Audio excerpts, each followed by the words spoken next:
Buong bansa tututok sa ikalawang SONA ni Pangulong Bongbong Marcos sa Lunes. At para po talakay ng mga posibleng lalamanin ng SONA ng Pangulo, makakasama po natin si dating Ateneo School of Government Dean, Atty. Tony Viña. Dean Tony, magandang gabi at thank you for joining us tonight.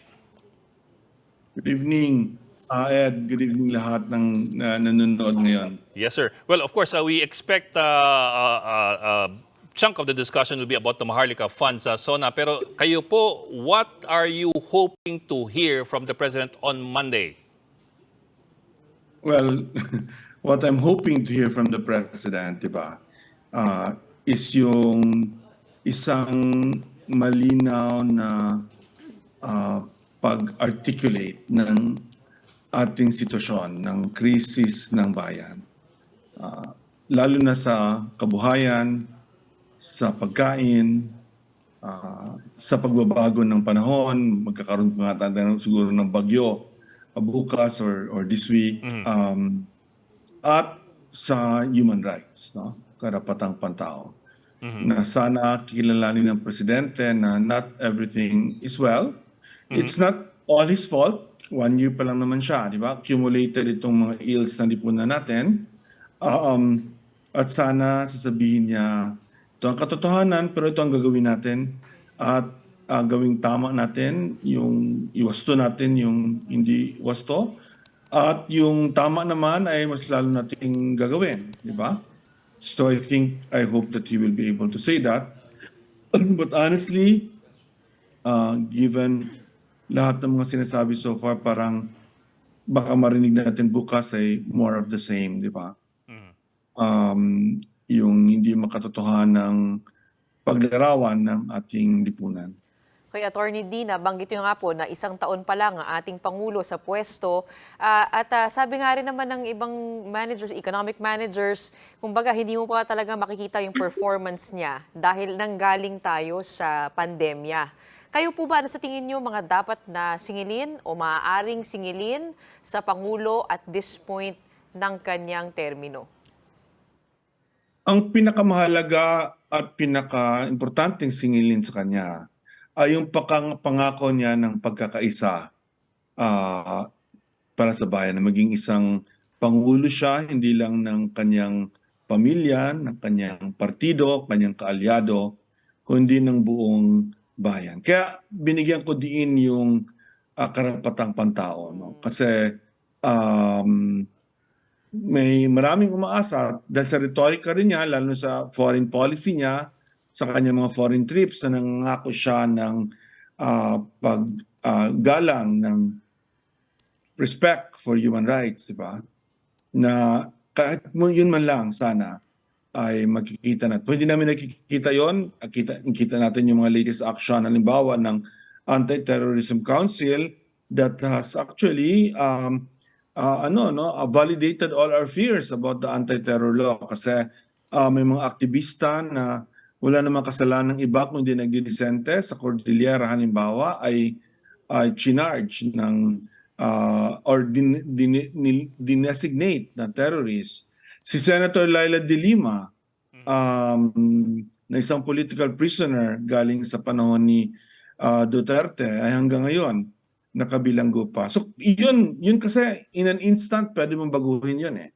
Marami pa rin namamatay sa war against drugs at hindi tayo nagko-cooperate sa International Criminal Court for the deaths, di ba? Yun kasi hindi kailangan hintayin yun. Yes, yung mga ibang mga pagbabago, I'm willing to wait for that. Although importante din kasi singilin natin sa indicators, sa signals, di ba? Na nagbibigay ba ito ng confidence sa atin. Yeah. Yung Maharlika, alam mo,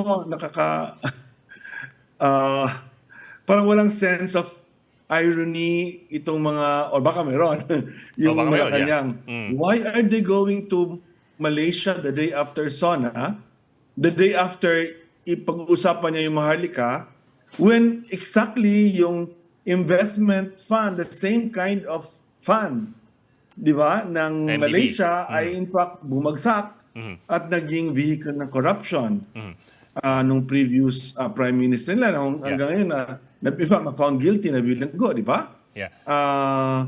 It blows my mind why they would go to Malaysia with a Maharlika bill just signed, touting Maharlika in a place where the wealth fund, whatever you call it, was actually used as a vehicle for plunder. Hindi lang ordinary corruption, plunder by the Prime Minister. Di ba? No less by the Prime Minister of Malaysia. Dean, if I may, Dean, I'd like to back up a little bit. When another Marcos assumed the presidency last year, there were quite a lot of concerns from several groups of another Marcos assuming power. Now, I'd like to ask you if it's okay. After 1 year, how much of those concerns did come true, and what were these? And how much of these concerns did not come true, and what were these? Okay. Positive muna kasi I really don't want to just be saying bad things, negative things. I mean, I actually it's enough to know na may nagawa naman at may progresibo na bawas na. Sa good thing yung foreign policy, yung China policy natin. This is much better government. And the na Marcos will be, di ba, ng Manchurian candidate, maging presidente ng China, di ba? Absolutely untrue. I think Marcos has been a better, more nationalistic, a stronger president on China and on many foreign policy matters than President Duterte. So the fears about that, na incompetent, etc., wala, di ba? Of course, he has a very good foreign service to support him for that. Yung kanyang environmental officials have been very open about this and disclosure. They're also all my close friends or good friends.